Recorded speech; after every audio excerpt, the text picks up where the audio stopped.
Bacaan pertama, pembacaan dari kitab Yesaya pasal 60 ayat 1 sampai 60. Beginilah kata Nabi kepada Yerusalem. Bangkitlah, menjadi teranglah, sebab terangmu datang dan kemuliaan Tuhan terbit atasmu. Sebab sesungguhnya kegelapan menutupi bumi dan kekelaman menutupi bangsa-bangsa. Tetapi terang Tuhan terbit atasmu dan kemuliaannya menjadi nyata atasmu. Bangsa-bangsa berduyun-duyun datang kepada terangmu dan raja-raja kepada cahaya yang terbit bagimu. Angkatlah mukamu dan lihatlah ke sekeliling. Mereka semua datang berhimpun kepadamu. Anak-anakmu laki-laki datang dari jauh, dan anak-anakmu perempuan digendong. Melihat itu engkau akan heran dan berseri-seri. Engkau akan tercengang dan berbesar hati, sebab kelimpahan dari seberang laut akan beralih kepadamu, dan kekayaan bangsa-bangsa akan datang kepadamu. Sejumlah besar unta akan menutup daerahmu, unta-unta muda dari Midian dan Eva. Mereka semua akan datang dari Sabah, akan membawa emas dan kemenyan, serta memberitakan perbuatan-perbuatan masyhur Tuhan. Demikianlah sabda Tuhan. Syukur kepada Allah.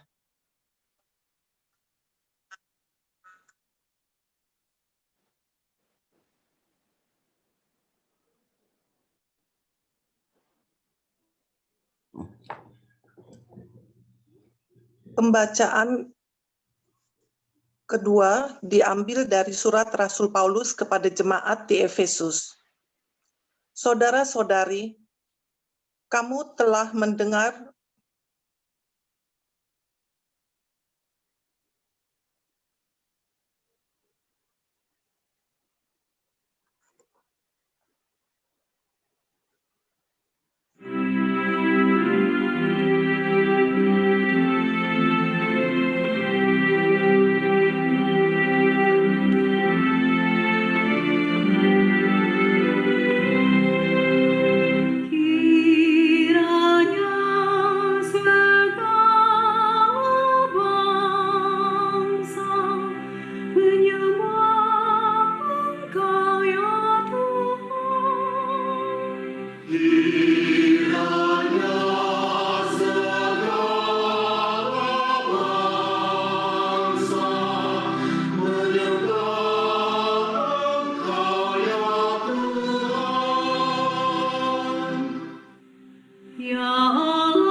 Bacaan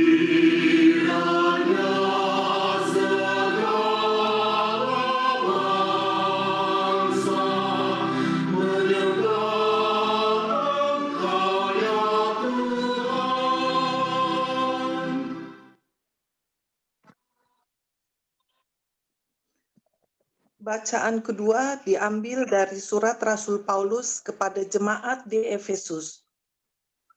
Saudara-saudari, kamu telah mendengar tentang tugas penyelenggaraan kasih karunia Allah yang dipercayakan kepadaku demi kamu, yaitu bagaimana rahasianya telah dinyatakan kepadaku melalui wahyu. Pada zaman angkatan-angkatan dahulu, rahasia itu tidak diberitakan kepada umat manusia, tetapi sekarang dinyatakan dalam Roh Kudus para rasul dan para nabi-Nya yang kudus. Berkat pewartaan Injil, orang-orang bukan Yahudi pun turut menjadi ahli waris, menjadi anggota-anggota tubuh dan peserta dalam janji yang diberikan Kristus Yesus. Demikianlah sabda Tuhan. Syukur kepada Allah.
Tuhan bersamamu.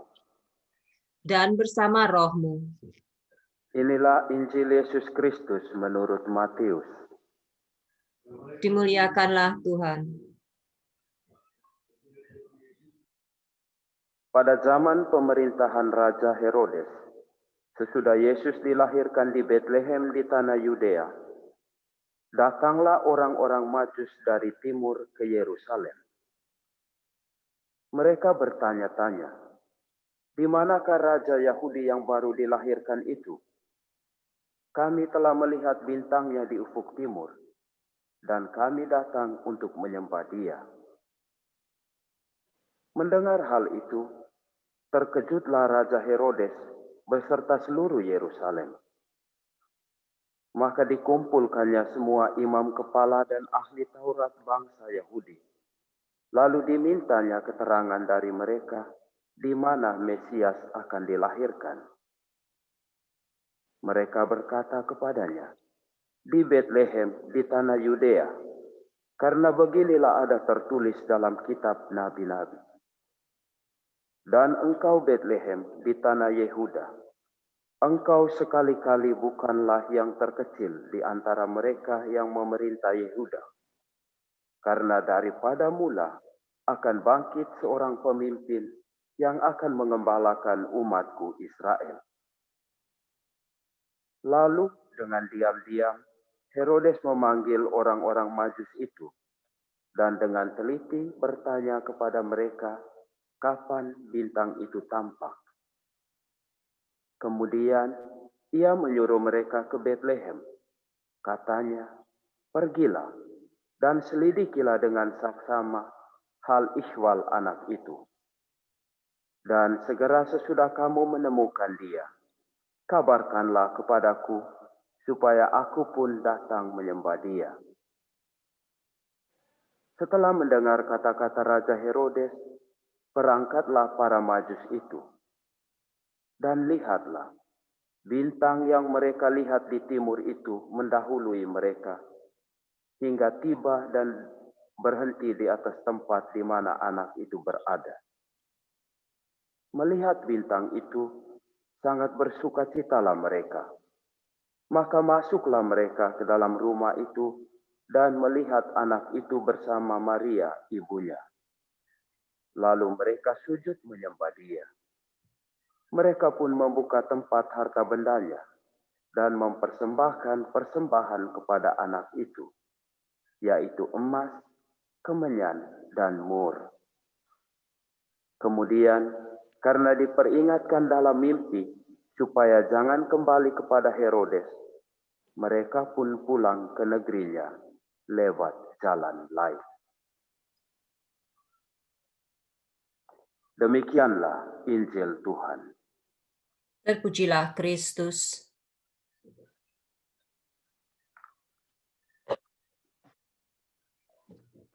Ibu Bapak, Saudara-saudari yang terkasih,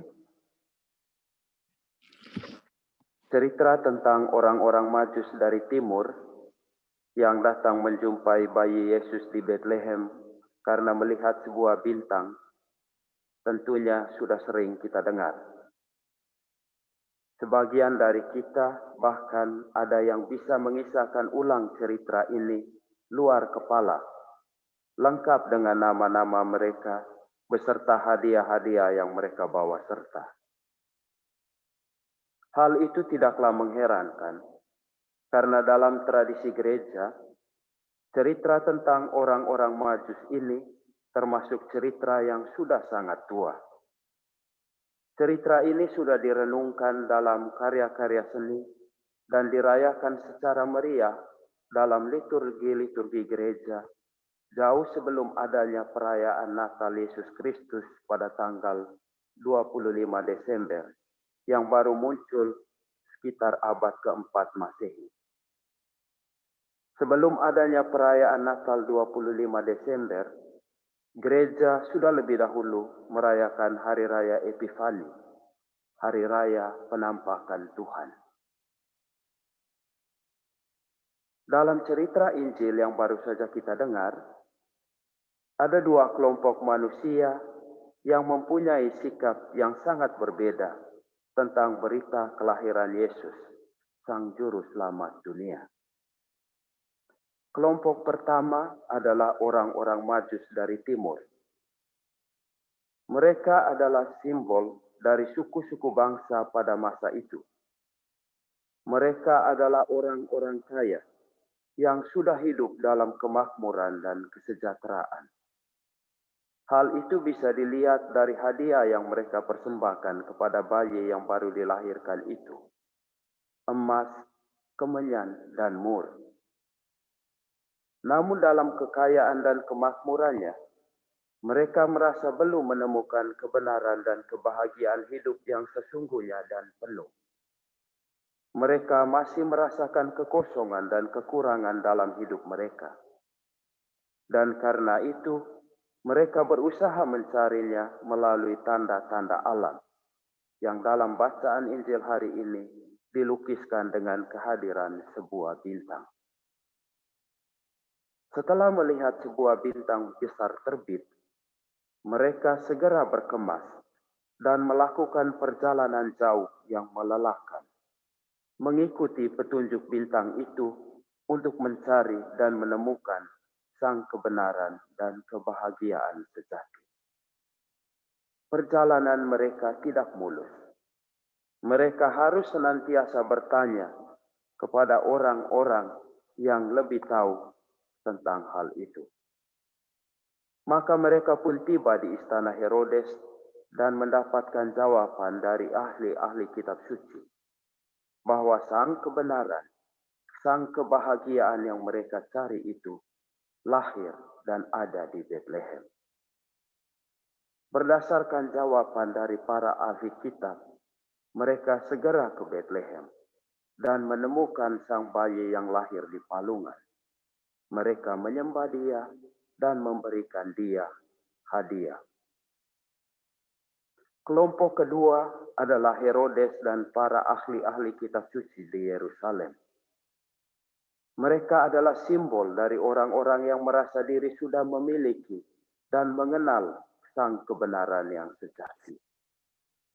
Mereka menyebut diri sebagai bangsa pilihan, orang-orang yang dipilih Allah. Hampir setiap hari mereka beribadah dan berbakti kepada Tuhan melalui doa dan bacaan kitab suci. Melalui bacaan kitab suci, mereka tahu dengan pasti bahwa Sang Penyelamat umat manusia itu lahir di Bethlehem. Tetapi mereka tidak tergerak sama sekali untuk pergi ke sana.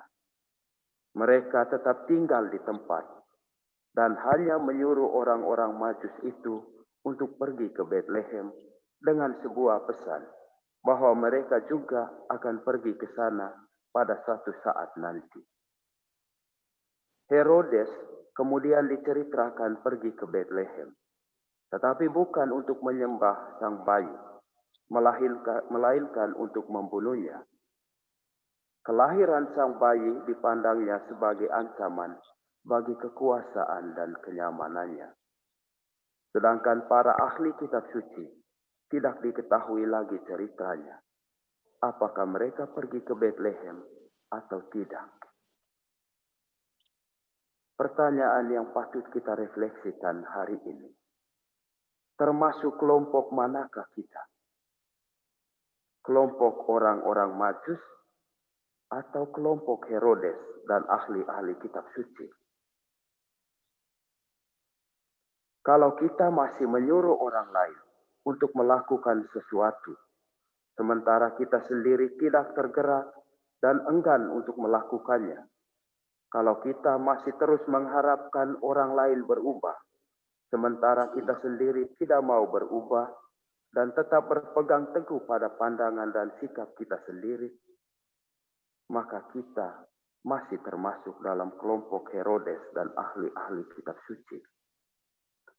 Sedangkan kalau kita sudah berani melakukan sesuatu dan mau bertanya dan meminta petunjuk tentang apa dan bagaimana sesuatu harus dilakukan, tanpa mengharapkan dan memaksa orang lain untuk melakukan apa yang kita lakukan. Kalau kita sudah mau berubah dan mau beralih dari cara pandang dan sikap kita, tanpa mengharapkan agar orang lain lebih dahulu berubah, maka kita sudah termasuk dalam kelompok orang-orang Majus. Hanya kita sendiri dan Tuhan saja yang tahu, termasuk dalam kelompok manakah diri kita. Kita sendiri jugalah yang bisa memutuskan, apakah saya pergi ke Bethlehem untuk menyembah Dia, Sang Juru Selamat yang baru lahir itu, atau untuk membunuhnya. Moga-moga tahun 2021 menjadi tahun yang penuh bintang untuk kita. Bintang yang menuntun kita kepada masa depan yang lebih baik dan cerah. Bintang yang menuntun kita untuk senantiasa bergerak dan berubah, tanpa mengharapkan atau memaksa orang lain untuk lebih dahulu berubah dan bergerak. Selamat Hari Raya Epifani, dan selamat bergabung dalam kelompok orang-orang Majus. Tuhan memberkati kita.